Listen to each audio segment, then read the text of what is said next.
What's up? You've tuned into the podcast once again, which is a total surprise. Congratulations, or you stumbled upon it. You're clicking it for the first time. Either way, we got a cool guest today. We have Scro. And I scoured the fucking internet. Can't find his real name. It's totally fine. No way. But yeah, we have Scro with us today, this online artist that I found. Actually, it's so funny, like, how I ran into you basically online, because I'm pretty sure you sent me like a playlist submission or some shit. Yeah.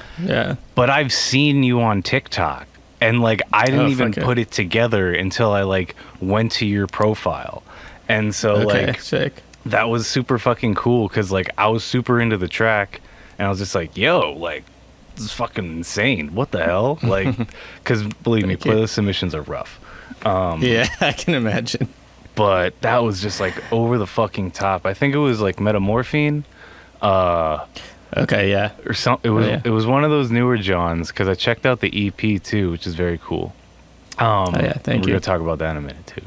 But thank you. Yeah, dude, just fucking thanks for coming on. What's up?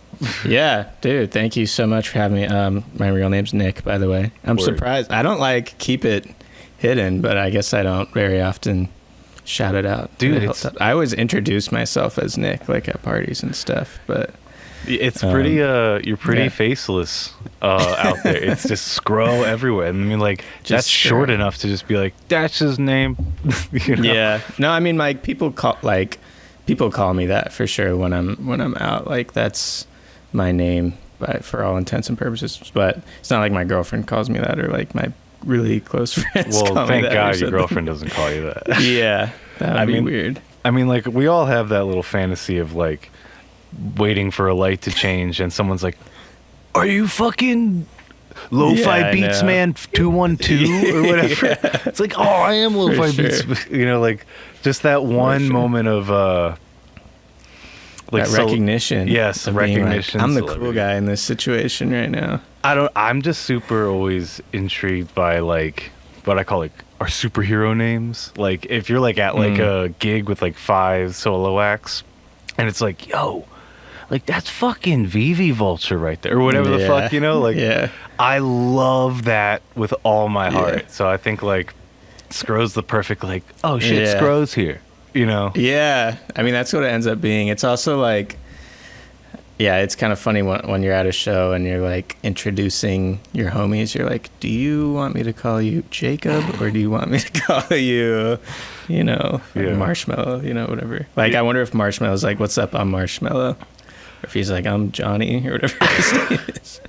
I feel like down here, like, not playing like huge mungo Marshmallow shows. We thirst for that. But I feel like you're there for a minute and you're like, don't ever fucking call me that. For real. I'm sure that's the fucking case. I'm sure. What? Yeah. So, like, am I saying it right too? Scro? Scro, yeah. Scro, baby, Scro, yeah. And my next question is, what does it mean? So it was, I was in drumline growing up. Yeah, were you? Yeah. Hell yeah, I played the tenors. What'd you play? Tenors. Well, worked my way up to the tenors, you know? Yeah, there you go. Nice. Yeah, I was in it, like, high school, going into college and stuff. And you did it in college, too? Yeah. I went to Florida State, and it was, like, a big, I mean, you know, not to whatever, but on the East Coast, like, the Florida State Drumline Big 8 was a big deal. Yeah, I'm trying to, like, not be like, holy shit, but holy shit, that's pretty dope, man. No, it was cool. Like, drumming was a feat. Yeah, drumming was like my life. Like, just even getting on that is wild. Oh my god, bro. You played tenors for them? Yeah. It was cool. Bro, you're a fucking drummer. You're a hell of a drummer. Wait, where are you based out of? I'm in Philly.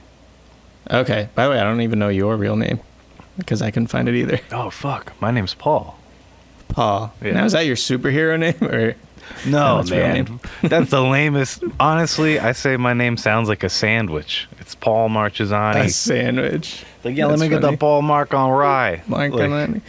Yeah. Are you Italian, or? My dad is Italian. My mom is Puerto Rican. My dad's Okay. like a mixed bag, but mostly Italian. Gotcha. Yeah, I have, like, my dad's side of the family is like in Staten Island, New York Italian from type shit too. Yeah. Forgot what I was saying. Oh yeah, but yeah, the drumline was like a big deal. But the thing is that there was 3 Nicks like my rookie year, and it was like kind of frat energy where, like, you know, you got to like earn your way, and even though you made it, it was like you're a freshman, you know. Oh yeah. So yeah, everyone just got like weird, stupid names, and I got Scro. I actually hated it for, like, you know, the year that I was a freshman, and they called me that. And then yeah, I was in it for 2 years, and after that, I just kind of, I don't know, I thought it was funny and like a cool name, and no one even remembered my real name. So that was just who I was. And then when I was starting to put out music, I was like, obviously this is what I'm gonna call myself. I mean, it's simple, it's quick, you know, and it's Yeah. I think it works a lot. That's cool. Yeah, I was recently thinking, like, should I like change my name? Is it like too weird or too silly? But then I'm thinking of like other people. I mean, you know, like San Holo, like, it's kind of like a silly name, you know. It's like no one even considers it as like a Star Wars thing. Honestly, if I'm gonna be real, like, dog, you're on Rocktronic in Pixel Garden. Like, I think you're in it to win it with Scro. Like, the shorter, like, in my opinion, the shorter the artist name, the better.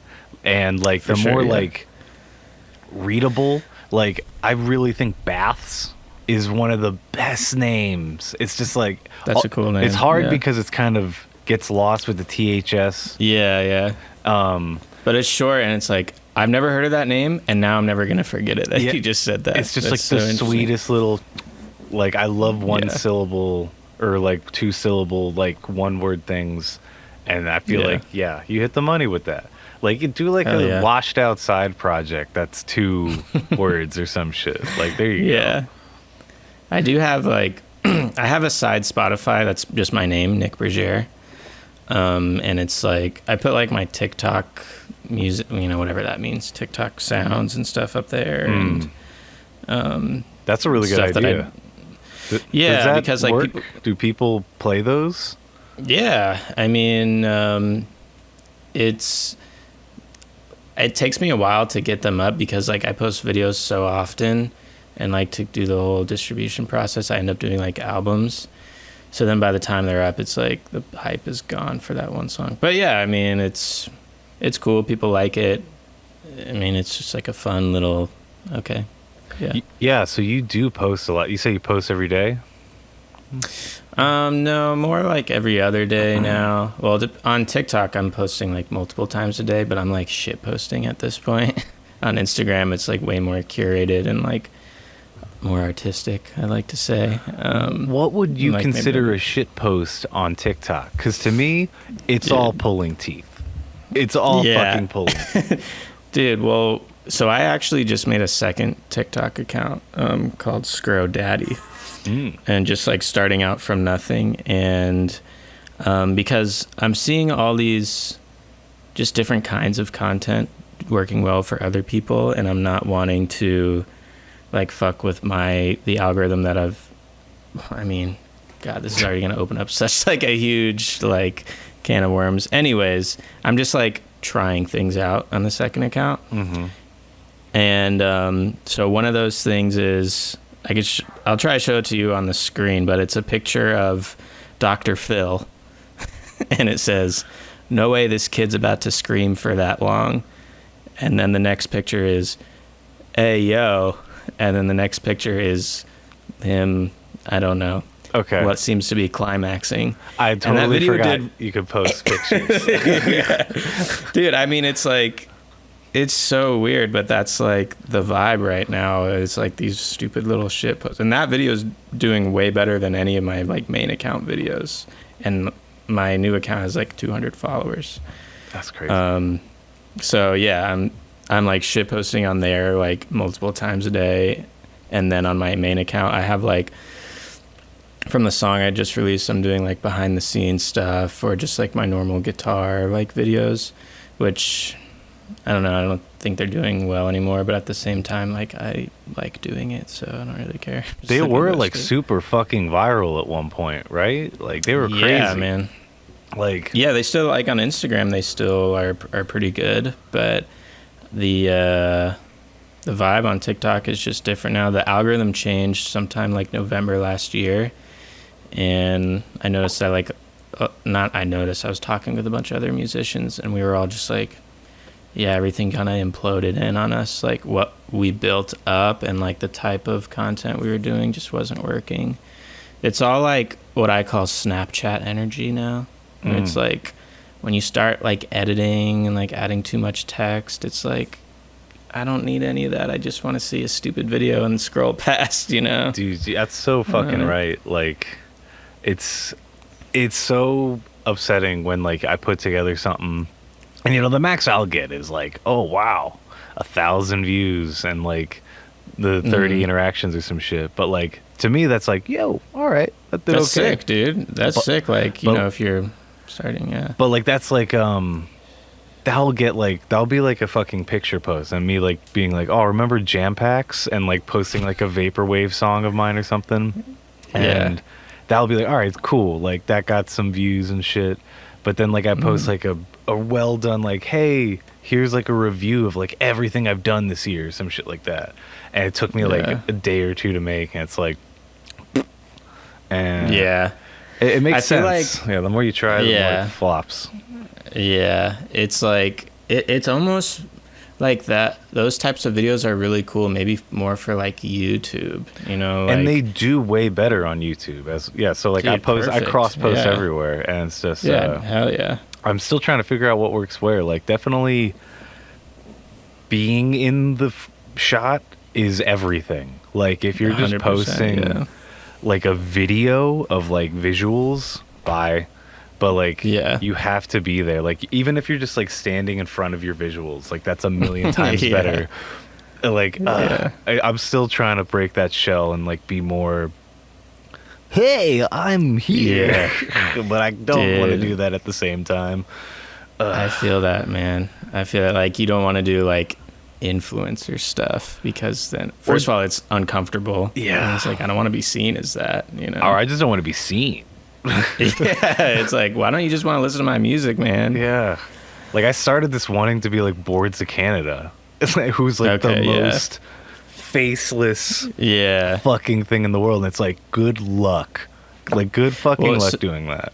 So how do you think that artists like got to where they're at? Bro. I mean, it was different times, obviously, but yeah, it's just, I'd say different times and distribution. Like, because I know I've done so much research on Boards. Like, they literally just pass around cassettes to their friends for the longest time, and then I think they just got picked up on a couple really good record labels until they hit Warp, which is amazing, and then Warp kind of let them do all their weird shit for promotion, and like it just kind of like built out, and they were really big on like message boards. Like they created their own like forum, or at least their fans created their own forum, and then they would interact with that forum.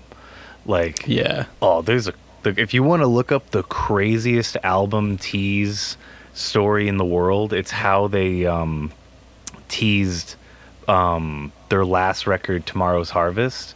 This is way off topic, but here we fucking go for a second. Like, no, I'm down to hear how people are doing their stuff. They fucking used to.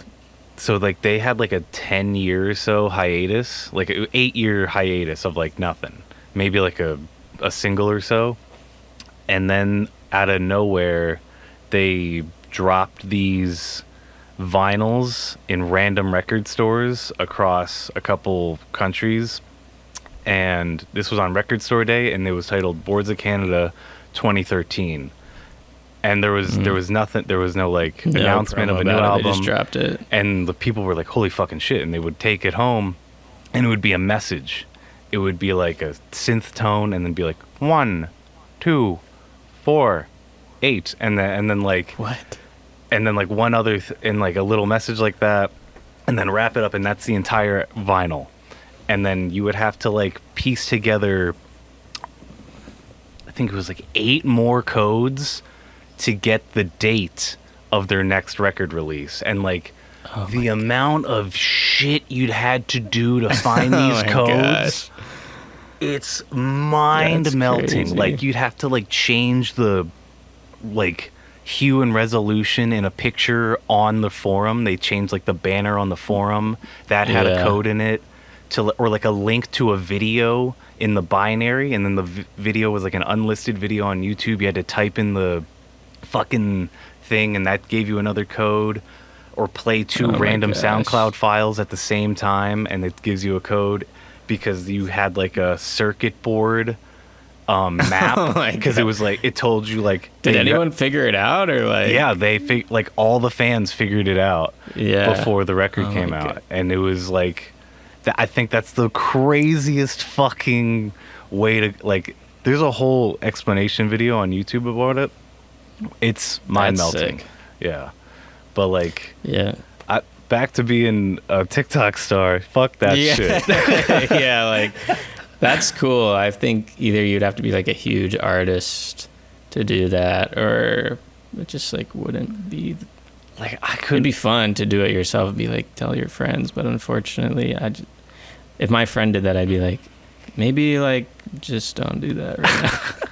I feel like Taylor Swift would have a rough time with that, you know? Yeah, like, exactly. They would be like, why are you doing all this? I just want a cool song. Exactly. Like, I feel like I'm excited for whatever next artist does, the next version of that. Like, oh, you have to play all these VR games or something, or that would be sick. Some shit like that. Cool. Yeah, it would definitely have to be a huge artist for someone to be that invested in it, for sure. Yeah, but that's cool. That's cool. Let's do this thing that I normally do every show, that I like to like kind of pull back. You were mentioning drumline, so drums are your first instrument? Yeah, I mean, kind of. My dad was a drummer, and so he had like a drum set in the house, and I have like pictures of me as a baby like smacking around drums. So drumline was like your first official like dive into music, you would say? Drumline? No, not drumline. Okay. It was so the workflow was, so like screwing around on drums growing up. Kind of screwed around on piano a little bit. My dad got me some books. I had no idea what they were, but I like knew how to play for Elise. And then my sister played some guitar, but really my first like diving into music was cello in middle school. Cello was my first instrument, and I went hard on that, and I practiced hours and hours every day. Like, I loved classical music. I was really good at reading music, was obsessed with like music theory, still am. And then a few years later, like I picked up my dad's guitar, and I wanted to learn like One by Metallica, and I learned it by ear, and I was like, I'm gonna buy a guitar now. And I was like just super obsessed with that. So Metallica was your like, fuck, I'm switching gears. Yeah, I think it was. My dad was really into like Iron Maiden and Metallica and oh my god, Pantera, like like the, I guess, what'd you call that, thrash metal back then? The classics, man. The classics. Yeah. So I was like all into that shit, learning like all the stuff on guitar. System of a Down, all that stuff too. And it's cool. My brother, who's like 16, he's learning guitar right now, and he just bought like every System of a Down record, like vinyl, and like learning them on guitar. I'm like, this is sick. Like, it's still going. Oh, does Hypnotize and Mesmerize vinyls slip into each other as well? Because I know the CDs do that. Maybe they're coming in. He doesn't have them yet. Okay. Definitely, he's gonna show me them when he gets them. But I bet you can just like they make them one thing. That would be sick. That blew my fucking mind as a kid. That was like my, you can do so much with merch. Oh my god. Yeah, that'd be sick. I'll check that out once he grabs it. Fuck, that's awesome. Yeah, so I was like getting into all that stuff. By the time I was in like a senior in high school, I was doing orchestra at the school. I was doing marching band at the school. So I was doing like drumline in high school by the time I was a sophomore. And then I was also in the jazz band playing guitar. I was in my church's worship band, being like thrown around piano, drums, bass, guitar, whatever they needed. I was in my own metal band. I was doing like prog, like instrumental prog metal. It was like just me. And then I'd have like my friends like play live, but I was like writing and recording all of it. That's so sick. Yeah, so I was like a very busy high school kid. This is so awesome because I was really hoping you would say almost all of that, because all that shit fucking reflects so hard in your new stuff. And it's really something else. Dude, thank you, man. I really appreciate that. Yeah, I'm glad people kind of see, at this point aren't putting me in a box so much and are just like, you're just going off, man. Like you're doing whatever you want. So that's all that. I went to school for music and then started getting into electronic music and all that. And so like after you started recording with like metal band, that was like you producing your own shit? Yeah. Was that the first time you started doing that, or were you doing it before that? Kind of. I mean, in middle school, I had friends who were really into like hip hop and rapping. And I had like my little like lame studio in my bedroom, and people would come over and I would make beats on FL Studios. Like technically, like I was making like hip hop beats on FL Studios as my first like producing thing. And I would like record people, and we had a rap group called Dub Double B's, because it was me, my friend who was black, and my other friend who was brown. So it was like BBW, black, brown, and white. I didn't come up with that name, okay? Just putting that out there right now. BBW, they came up with that, and I was like, all right, bet, like, that's the name. So I would record all of it, and they would rap. Honestly, good name. Has been disbanded for quite a long time at this point. But yeah, and then when I started getting into metal, like all the thrashy stuff, some of my friends were listening to like Bring Me the Horizon, and then I started getting into like more modern stuff and started recording my music on Mixcraft, if you have any idea what that is. Dude, yes. Do you know Mixcraft? I know Mixcraft, bro. That was the first shit I ever fucked with. That was my first DAW ever. That's sick. I always lose my shit when someone says Mixcraft, man. Hell yeah. That's great. Yeah, so I was my terrible the band was Thug. It was me and my friend who were like, he would make stuff on FL Studios and I would like recreate it with real instruments, and that ended up just being me. And I had like two like 15 song albums.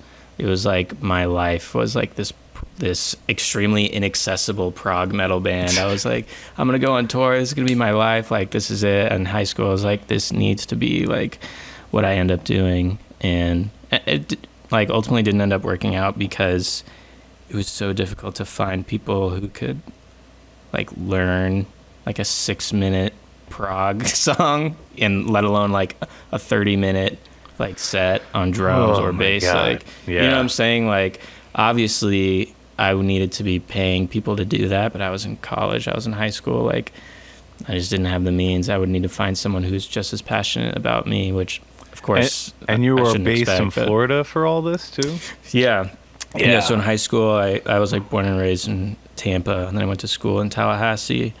And I did end up finding some people here and there, but ultimately it was like, Florida seems to be rough with musicians scattered about, it seems. Yeah.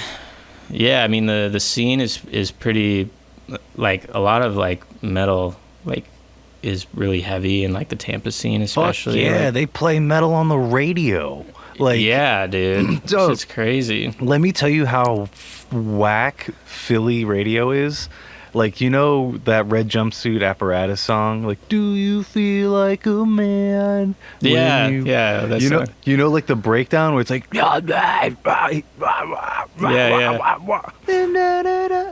they cut that scream track out in the Philly version. Like it's That's just fucked. it's just him singing it. And then it sings. Dude. Every time it comes on, I'm like, this is fucking bullshit. This song is Don't so censor my whatever. music. I'm like, I could give a fuck about this song, but this is bullshit. And like you go That to Florida, they have like El Nino on the radio, and you're like, whoa, this is Dude. amazing. Yeah. I guess Florida was just with it for whatever reason. That was, I mean, like the band, like Death, came from Tampa, which like I guess started death metal. Oh, you know? yeah. So like, you know, there's like, you know, a lot of like history and culture in the scene down there. So there's definitely a lot of people, but it's just hard to get anyone to. I don't want to say to get anyone. Like if someone was like, "Hey, can you learn like a 40-minute prog set for the show next week?" I'd be like, no, can't do that. Sorry. Yeah, like most people I know would also be like, what are you paying? Yeah, like what do you exactly. Yeah. So it just wasn't, you know, it just wasn't feasible, and I ended up putting out like a last single, and I was like, this is kind of it. That was by the time I like moved to LA also, and I was just trying to survive out here anyways. So would you say you're out in LA now? And like I would say fuck. I'm just kidding. I mix up those I'm things. just kidding. No. It's fine. I'm totally fucking with you. No, my it's bad. fine. You should. I'm an idiot sometimes when it comes to stuff like that. No. But like, so are you like TikToking as your full job? Like, what are you doing out there? If you want to disclose, you doing studio stuff? No, I do a lot of lessons. So like one-on-one guitar, piano, violin, cello, bass, producing, like whatever. Mm-hmm. And then I also have Patreon, which is very nice to me, and I do like loop packs and tabs for a guitar that producers use. And then I do like engineering and like producing for other people as well. So yeah, all of that kind of put together. I don't make any money off of Instagram or TikTok or anything. I'm not monetized. I don't make a cent off of. That's bullshit, of man. You've had like a big traction for a minute, I feel. Yeah, I know. I mean, so there was a moment, I think it was September 2021 or 2020, maybe 2019, where I got like 10K on TikTok, and I did get monetized. And I don't know if you know, but on TikTok, for like 1 million views, you get like $30 maybe. It's crazy. Yeah. So, I think Austin said some shit like that. And yeah. It's still very fucking surprising to me. Yeah, it's insane. So altogether on TikTok, in the past 3-4 years, I've made like $500-$600 off of it. And something happened, and I'm not monetized on there anymore. Not like it matters really anyways, but same thing with Instagram. For some reason, they've never sent me the thing being like, yo, you can make money now. So, like the bonuses tab or whatever. Yeah, dude, I don't get the bonuses or anything. So the only like money I make off of social media is just people going to my Patreon and being nice, or like buying a loop, just like loop packs are the shit nowadays, and especially like all you do is basically advertise, hey, you want these twinkles? I can give you these twinkles. Literally, yeah. It was, I mean, I don't remember who I was talking with, but I was like, I have like this following, like I should be able to monetize this somehow, because like there was no ads. And then I've been seeing a lot of people doing Patreon, and people have been asking for loops, and I was like, yeah, let's just run it. So it's not that much, but it's very cool. It's nice that there's anyone out there who's willing to like subscribe to something that I do. So I'm super thankful for everyone on there. That's cool. I always like kind of trying to pick people's brains that like do the whole move out to LA, because I know 1 million people who want to do that and are just like, man, I don't know what the fuck I'd do though if I'd get out there. Yeah. So it's it's tough. I mean, so I finished school, and I always had a plan to move out here, so I saved up a bunch of money and moved out here with some friends. And I was living off Craigslist gigs, like doing just whatever. People would be like, oh, there's like reverb in this track, can you unreverb it? And I'm like, okay, sure. $50, thanks, like type shit. And I was doing that for months and months. I was like on set as a sound guy for a little bit. I was doing like some tutoring, like doing some music theory. I was kind of working at a studio. I originally moved to LA because I wanted to be an engineer at a studio and like record and mix like Justin Bieber and Selena Gomez, like top 40 stuff. Mm-hmm. And then after a few weeks, I was like, I actually don't ever want to do this again. Like my entire life was leading up to what I thought was actually producing. I wasn't being creative. I was just pushing buttons and setting up microphones and editing. You know, I was like, I actually just want to do my own music forever. Yeah, I've kind of experienced like the same thing. Like, not in like the whole LA sense, but when I went to school here for music, I already have recorded like a few bands and like produced like full records for bands and stuff like that. And it's just like super exhausting for that. Yeah. And then like started to work at a radio station that has live sessions, and then like seeing like a big act come in, and or like even just like a no-name act, but like you're in that studio, so you have to kind of be a certain way. And it's just kind of like, you kind of think like, what if like Miley Cyrus was here? She could literally fucking do anything she wanted, and you just kind of have to stand there. It's like, this is weird. And you're almost just like in the professional customer service business after a while. Yes. Like if you know how to do your job, if you know how to make shit sound good, that goes away so fast. That is so whatever at this point. Like, God forbid that's not good. You now have to like be this person, and I don't know, and like respond properly. Like, yeah, of course we can do that. Yeah, exactly. It's like, I think what happens with, I mean, a lot of engineers that I knew coming out here who stopped doing it is like, well, the reason you got into that in the first place is because you really liked music, because you liked doing music or performing music, and it was like a creative passion. But so then you kind of find engineering and you like it and blah, blah, blah. And after time goes on, it's like, this actually isn't creative at all. This is 100% technical. I might as well be an IT guy at Apple. Like, this feels the same. There's no creativity. There's no personal, love in it. So, and God forbid you fucking get creative, and you're like, oh man, like this part would be fucking crazy if there was just like a little more. So I'm gonna do. Yeah. You're like, what did you do to that? It's like, I must have left that on. My bad. Wait, my bad. Sorry, that was a mistake. Oops, dude, I was supposed to take that out. Yeah, it's the other guy back there. He's such an idiot. He told me to do that. Yeah. One time I was in a session, and like, I have a pretty good ear, and this dude was playing keys, and I could like tell what he was trying to do next, like the fourth chord. He's like, couldn't figure it out. And I kept being like, yo, I think it's this chord. Yo, I think it's this chord. And he just was like, because I was the engineer.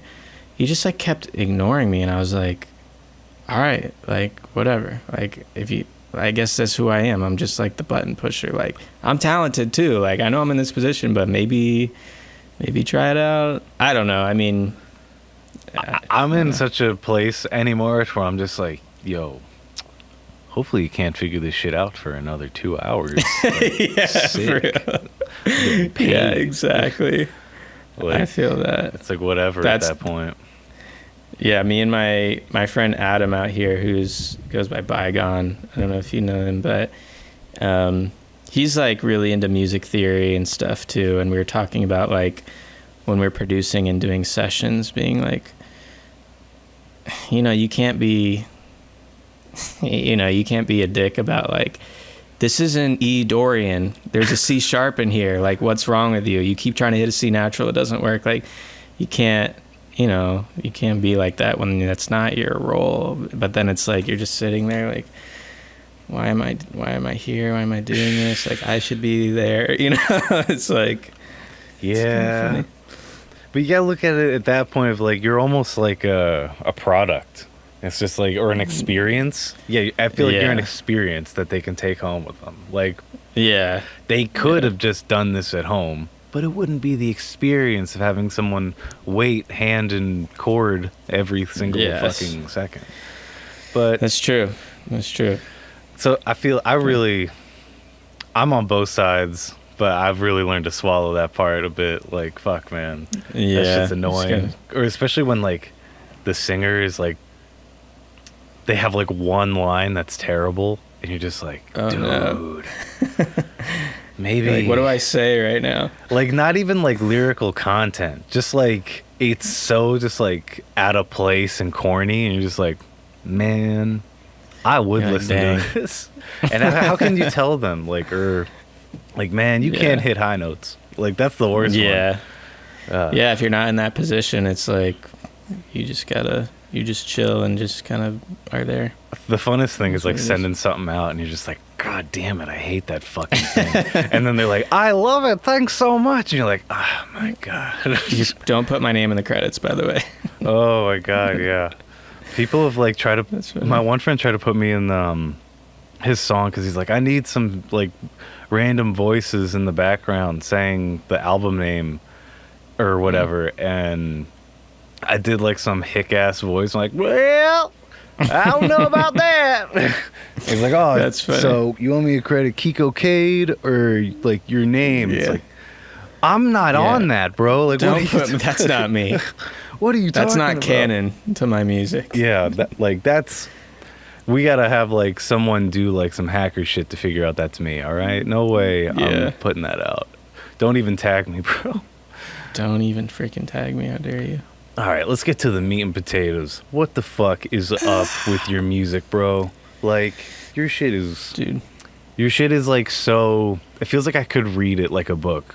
I have, like, a 50-minute drive to my one job, and so I just kind of, like, burned through a bit of it. And Okay, sick. I listened to the first thing, the latest, not the new single, the Like It Used To.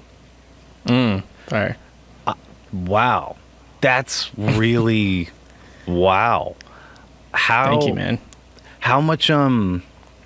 Before I start going off, how much of an addition was Venus as a Boy and Taylor Barber? Like, were they just vocal To additions? the other parts of the EPs. Yeah. Yeah. Okay, so for A Little Too Quiet, I actually do like YouTube breakdown videos for all my tunes if you're ever interested. So Taylor was just doing vocals. So I really wanted like a deathcore vocalist, and he's sick. So I hit him up. He was down to do it. And I gave him like the lyrics and everything, and he just, went and did his thing, killed it. And Venus as a Boy, my friend Theo, there's this, like, right in the pre-chorus, there's this interesting, like... What kind of, like, breaks down a little bit? Yeah, there's, like, this synthy piano-sounding thing. So he made that, and he also kind of made a lot of the drum sounds, and maybe some of the loops. But definitely, like, I wrote the lyrics for it, and... I kind of took stems that he just sent me, and I sort of ran with it. But yeah, a lot of it is me. I don't think he'd be upset at me saying that, but yeah, a lot of it is me. And then there's like a lot of cool sounds that he has that I was like, this kind of feels like your song too. Like, I feel like your name should be on it. Give credit where credit's due, kind of a thing. Cool. But, I was just curious because that scream did catch me super off guard. What do you scream? You scream in this a little bit though yourself? like a little bit. This was like my first little inkling into getting a little bit more harsh with my vocals, where I go, my fear is in your eyes. I'm singing that like chest voice up an octave, and I just have to like rasp it. Yeah. I think I posted a video somewhere on it. It's so tuned and edited. Like, I cannot hit those notes. I can't sound that good with it, but that was my first time being like crunchy with my voice. There's some really great moments of like, I mean, just dynamic range of everything, especially in vocals. Yeah, for sure. I'm so glad you mentioned all that shit earlier too. Like, I almost have the full circle of all the influences I found throughout this. The only thing I still am like what are you listening to in that sector is like twinkle emo like Midwestern shit. Yeah. Like, cause you snuck it in there, but like, goddamn, every time it also sounds like Sean type stuff at the same Yes. time. So I'm like, is it that side or is he like coming from the other side? Like, where's he? So I getting this definitely just forgot to mention any of that. But so in Bradenton, Sarasota, like where I grew up, which is a little bit south of Tampa. Tampa is like the not the heavy metal scene, I guess, but the metal scene. And where I was really big DIY emo energy. And the first time I heard anything like that was actually someone who I'd call my friend now, Luke. It was a show in someone's garage, whatever, DIYs down the street from where I lived. And dude, I think he played Nevermind by American Football. And I was like, fuck yeah. Oh my God, he's singing and he's just like shredding, but so beautifully. Like I'm about to cry with how beautiful he's shredding. And then I found out about all this twinkly emo music, and I just like went down the rabbit hole. I was listening to a lot of Tiny Moving Parts, This Town Needs Guns, Sean, obviously, which is not as like whatever, same like same Enemies branch. type area shit. Nag Champa, Yeah. everyone knows Nag Champa, I think. Yeah. No drum and bass in the jazz room. Yeah. That type So shit. I was never in any like emo bands or twinkly stuff, but I definitely grew up in that scene and listened to mainly Tiny Moving Parts, which is a huge influence for me. That makes sense. They shred the most.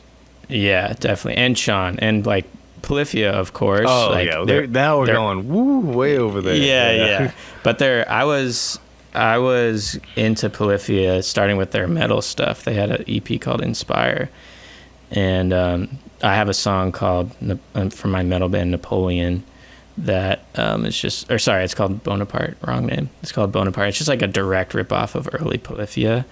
Still sick and an accomplishment. Like that shit's hard. Yeah, definitely. But I would say all those bands, basically Sean, Polyphia, Tiny Moving Parts. Like I said, I was never in any bands like that, and I never really learned like too much of any of those people's stuff. Like a little bit of Sean and a little bit of Polyphia, but like I have a pretty good ear, so I was just really tuned into like the chords they were using and the types of melodies and the types of harmonies. And that was actually like playing guitar was a part of me that I at one point was like, this isn't a part of me anymore, because I was really into electronic music. Like 2017 to like 2020, I was like, I don't see a place for this anymore. And it was kind of sad, because that's what people knew me as growing up, like shredder, guitar player. I was taking lessons for so long. I was like, oh man, is my teacher Josh, who grew up teaching me, I was like, is he gonna be ashamed of me that I'm like making these bleep bloop sounds and not like, doing everything that he's taught me and stuff. And it's not like, of course he never cared, he just wanted me to love music. But there was like a time when I was like really getting into EDM and hanging out with all these like DJs and stuff, and they would like, there'd be a guitar around, and I'd post a video, be playing guitar, and they'd be like, why are you not doing this? No one in this room can do this except you. Like, this is such a unique thing to you. Now, I know in the grand scheme of like emo rock music, there's plenty of people that can do it, but I think in the scene of electronic and EDM type stuff, like someone who could produce and also play this very unique special style of guitar, I was like, yeah, I should try to do something like with this. And then I was finding artists like San Holo and like Porter Robinson that was like very beautiful sounding like electronic music, and I was like, yeah, this is where I'm gonna head. Do you listen to Fire Tools? Fire Tools, I don't think I've heard that name. You definitely need to check them out. Shit, I'm gonna put it in our chat so it I is check it out. Like, it is a crazy sound collage. It's with a Z. I'll type it in for you. Oh, but sure, thank you. It's like a crazy type of like sound collage. Like every song is completely fucking different, but like all the hits remind me of like a harder, proggier version of you, basically. That's like sick. a lot I'm like interested. obscure, abstract version of you, kind of. Okay. Like I could see Sick. you guys playing maybe a Playing similar shows. show, like at some point. That'd be sick. Like Yeah, I'm trying to find like artists that I kind of vibe with to play shows. So that could be cool to check out. because honestly, like diving back, I listened to like a couple of the singles, and I get what a lot of them. There are a lot of like I think I started with the 2017 one, the earliest one on Spotify. I just went to the bottom. Yeah, my pop music. Yeah, Like it's just pop. like bedroom pop music, Yeah. like indie pop, whatever you want to call it. But I felt like that was you, like just starting to try this new thing, and I like as I keep going, it's like they get more well produced. There's a lot more elements going on. There's a couple like experimental moments, and you're like, oh, all right, I see. And then I skipped ahead back to this EP, and it's just really fucking all over the place, and it feels like that perfect circle of literally everything you mentioned, from BBW to fucking the Twinkle and Sean stuff to you name it. Like all that stuff is like That's so funny. brightly in there. And I feel like, like anytime I listen to something that I'm like, fuck, I don't know what's going to happen next, honestly, because there hasn't been a repetitive part in here. I'm like, they have to be classically trained, is all I'm saying. Like, and I was right. Yeah. I was like, fuck, I knew it. You son of a bitch. You were right. Yes, I'm definitely extremely classically trained. Like growing up playing cello and going to school for music, like literally getting a classical music degree. I didn't forget about you saying that. You said cello, and you said you were really into it. Bro, when are we expecting the Like It Used To EP, but like cello, acoustic guitar, the cello orchestration, like same amount of effort and quality, just with this type of like down to earth instrumentation? That would, oh man, that would be beautiful. Yeah, what I was thinking is that, I mean, I really love doing like some of the acoustic versions, and I was thinking it could be cool somewhere down the line, like really putting time into doing just acoustic versions of a lot of my bigger songs where just me singing guitar and then just like insane cello arrangements because I don't own a cello anymore, but just like renting a cello and getting a studio and just like playing like 5-part harmonies like by myself and like fucking Apocalyptica and you. Yeah, dude, I was so into them. I'm so embarrassed to say that, but yeah, they were fucking sick. What was the cringy thing I was into, man? I like 3 Days Grace, and like, but we all have 3 Days Grace. But even as a kid, I was like, man, I could write this shit. Home alone by the phone. Hell yeah. And then he says bone. He literally fucking says bone. like I'm spinning so listening back to that today. Oh my god. Fuck, it was. Yeah. I mean, like I saw Owl City live, dude. It's all good, man. We all did you? But I feel like everyone's on the same page with Owl City being like actually good. They're cool point. Now. They came back around. Dude, Saltwater Room, fucking Meteor Shower, get out of here, man. Those are bangers. Yeah. And live, he's like heavy live. That shit blew my hair back live. That was awesome. Oh, nice. There was kids like crying. It was fucking dope. There was dead ass like there's only kids and their dads. I felt so out of place. Good thing I was only in high school. That's crazy.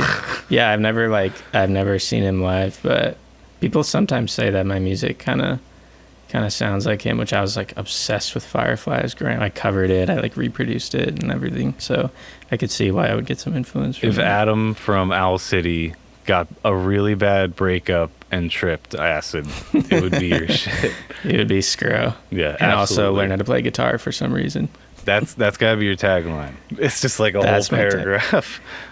That's my elevator pitch. I finally don't need to come up with my own genre. I can just say Owl City, but he plays guitar and also he got his heart broken. He's really vengeful on acid. Yeah.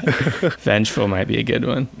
Good. Yeah, there's a lot of really cool themes here about like fucking just being like I think the Face to Face with Death like really caught me, like of like, wow, this feels like kind of the entire theme. That and like the intro felt like Oh, yeah. the themes of it. What did you do for that? I know you probably got a video on it, but what did you do for track 1? That was really interesting. Like it used to, like the acapella thing. Yeah, that was beautiful. Was that just like multiple tracks, or did you do like the Bon Iver shit?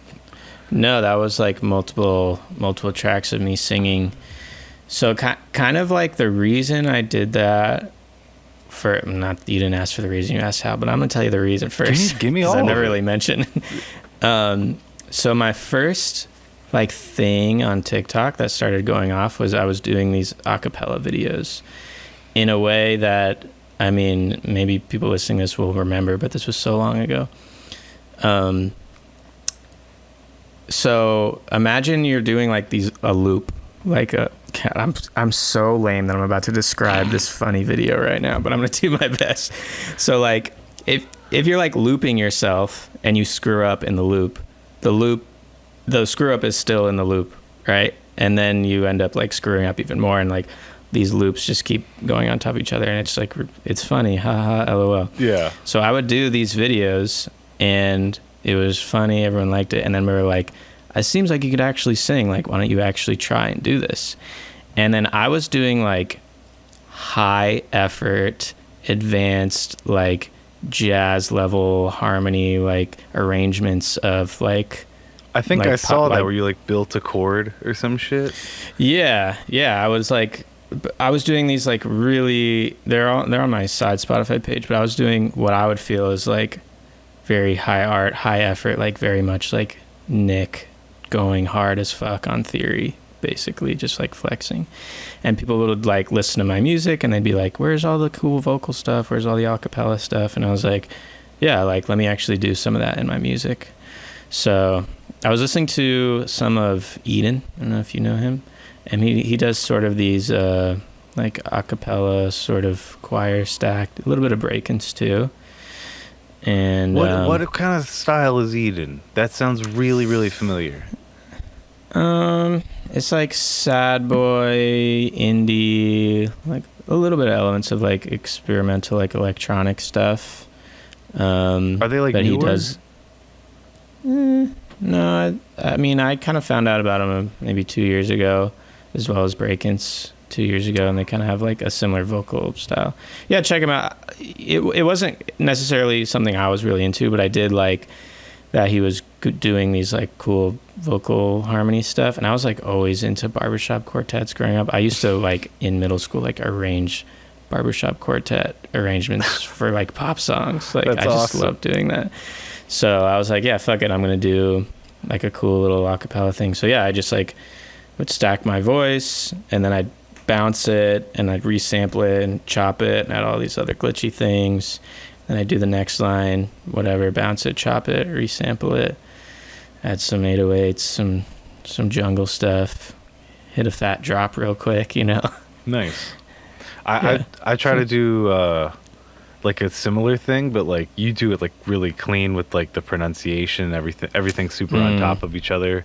I try to like do like layer and layer and layer of these just like similar sounds, and then like almost mumble and then sing those sounds. So it's like this talking synth basically. So it's just like this and it's like all these different shit kind of like is he singing? I don't fucking know. Yeah. So I always try to like almost see like what atmospheric sort of stuff. like Aphex Twin Window Liquor, basically, if you know that. Gotcha. Tune.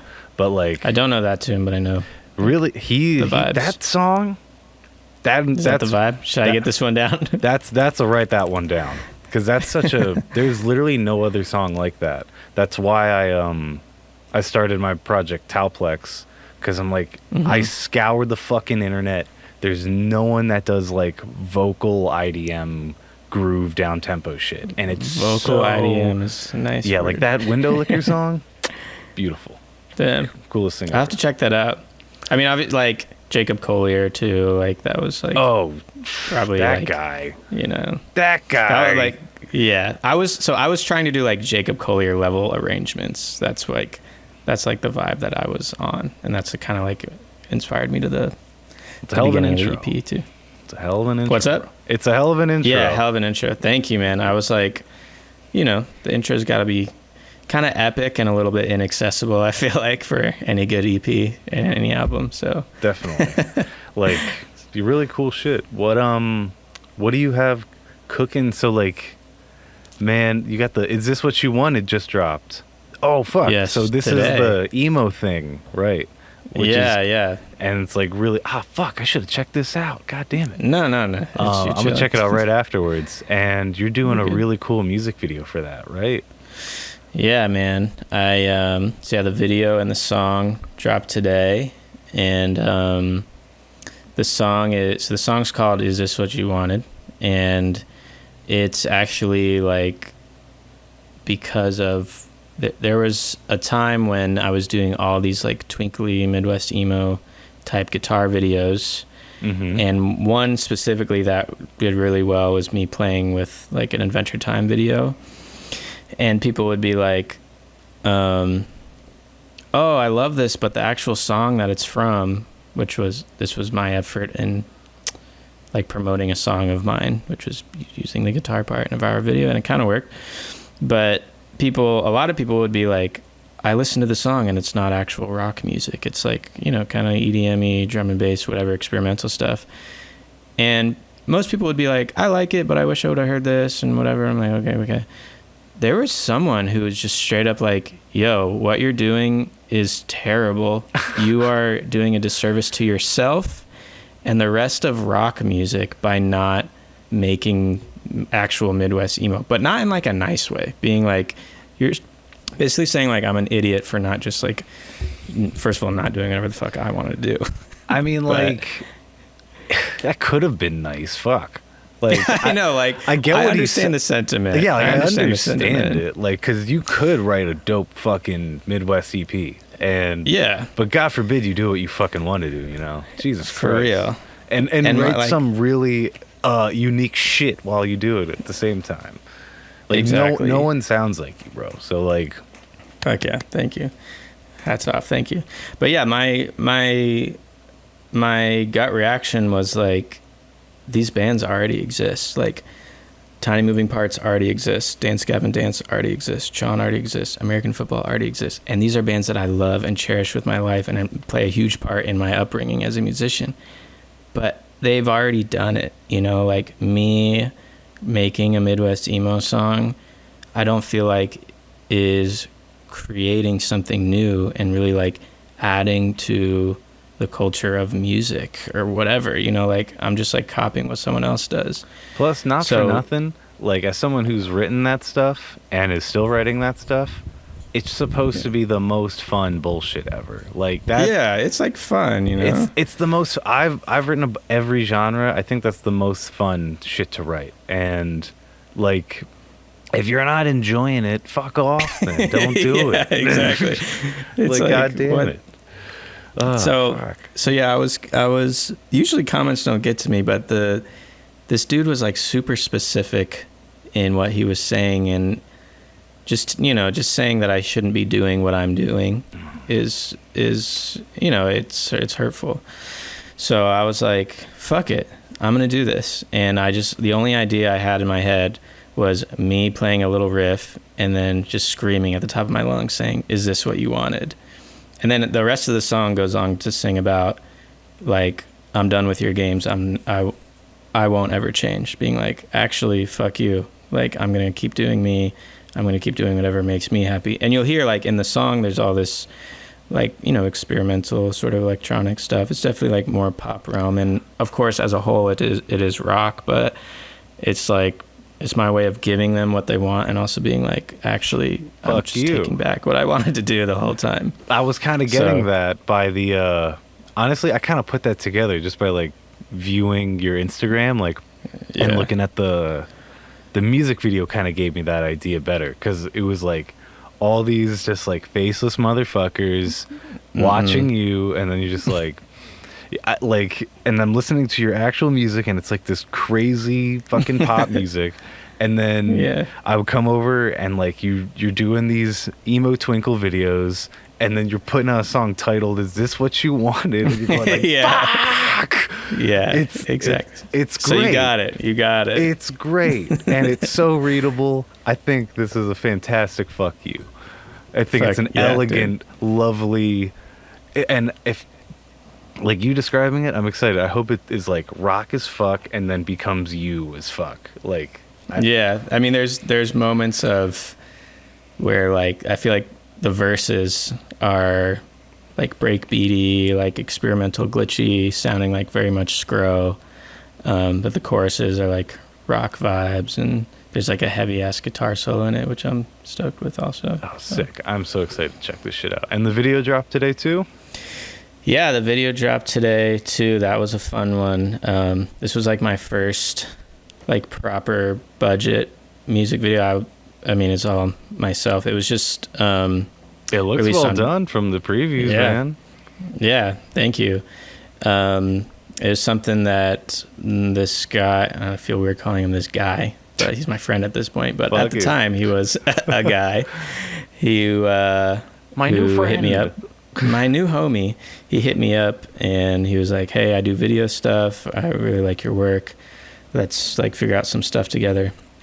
So yeah, we came together and he like directed it and shot it and stuff, and it was crazy, like all the logistics we had to figure out for this, because we had to rent the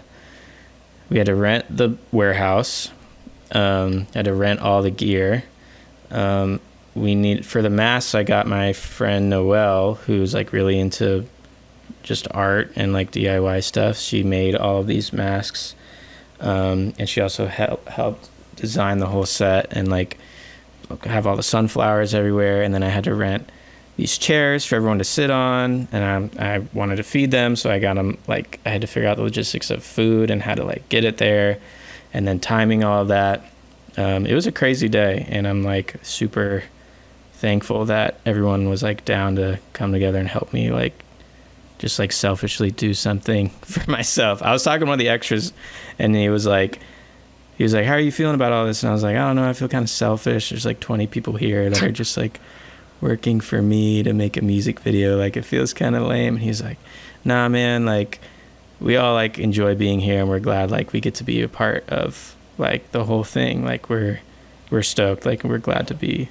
Was it all pro bono, if you mind me asking, or you paid them, or? I gave them free bagels and donuts. Wow. For the extras. Okay. So, That's okay. That makes more sense. I'm just like, damn, why are you paying them? What are you chilling? What are you fucking around? yeah. No. Yeah, that's awesome, like, man. That's really great to have friends like that.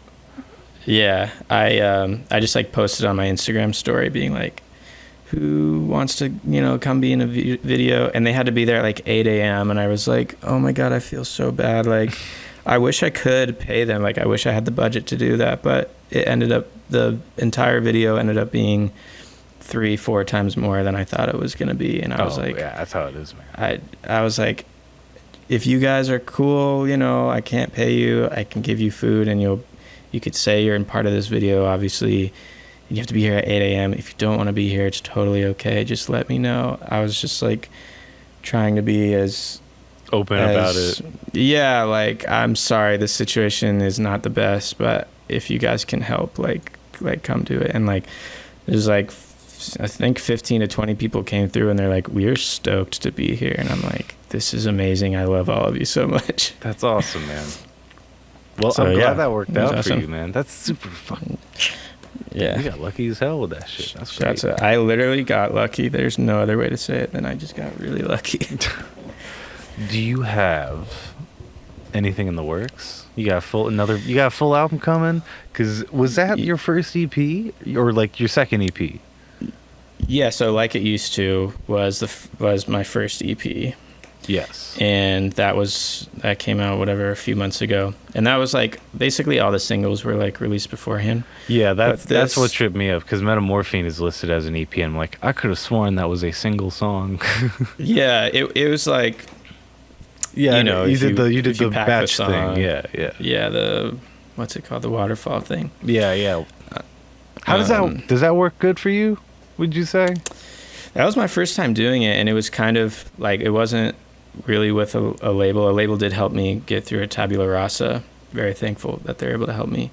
But I don't know. It's like, I guess the purpose is, well, like, oh, I just put out the song Metamorphine, so when you click on it, like all the other songs play as well, and also like the metadata shows that they've been more recently released, so Their plays like are there. yeah, I feel like that like makes it people helps. want to click it bit more a little bit. Yeah, there's, you know, a whole whatever to it, and at this point so many people do it, it's like, it must work, so I'm gonna do it too. you Yeah, know? exactly. Can we But, expect a full album from you sometime? Yeah, so this what you wanted? This track is the first single off of another EP. It'll be a 5-track EP with Bitbird, if you know them. And the next single will be next month. And then the full EP will drop the month after that. So I would like to do an album like as my next project, but kind of these smaller EPs feel a little bit better, especially with doing like singles and stuff. And then, yeah, I have some other, like, I'm doing like a collab EP with this guy Underbelly. I don't know if you know the guy who's like, You Suck at Producing on YouTube. Yeah, You know yeah, that guy? yeah. Yeah, so he's a insane producer, and he's really into this like emo, experimental, electronic EDM music, and we just came together and we're like, yeah, we're gonna do some stuff together. Sick. So I have something with him, and then I have a single coming out on a Bitbird compilation, I think sometime in July, and then also a collab with this Smile, SMLE. It's kind of like a bigger, like, I don't know, like EDM guys. But yeah, definitely like a lot coming through this year. I think a total of 10, maybe even more tracks being released in 2023. Fuck yeah. So Nice. I am stacked. Yeah, thank you. And music videos with all of those as well. I'm actually going today to Mitchell's house, the director that I worked with on the last one, to work on the next video that's going to be shot this Sunday. And then we're doing music videos for the other ones as well. I'm just trying to like just destroy the internet with everything, kind of like, I'm hoping that no one can escape me by the end of this year. That's awesome, man. Well, it seems like it's really working out for you. Like, Yeah. you have the fucking stats to prove it. Yeah, I'm trying. I'm definitely trying very hard. So it would suck if it wasn't working as well, but I'm having fun with it either way, so that's fine. Awesome, man. Well, thanks so much for coming on and talking to me. Dude, thank you so much for having me. I really Where can people really find appreciate it. you? Where can they find your Oh, shit? yeah, boy. Well, I'm Scro, baby, on all platforms, Instagram, TikTok, all that stuff. And then my actual music is Scro on Spotify and Bandcamp and all that stuff as well. And that's basically... Oh, and I'm playing a show. I don't know when this is coming out, but I'm playing a show May 27th in about 2-3 weeks. I don't know if I should plug that, but... I'm going to try to get this shit out. Yeah, no worries. If this does come out before that, I'm headlining a show here in LA, May 27th. Yeah, it's in like 10 days or so. So I'll get it if it doesn't, but I am very excited for that one. Sick. And it's spelled SCRO. Look at your goddamn phone if you don't know how to spell it. Yeah. And thanks so much for tuning in. And we'll see you next time.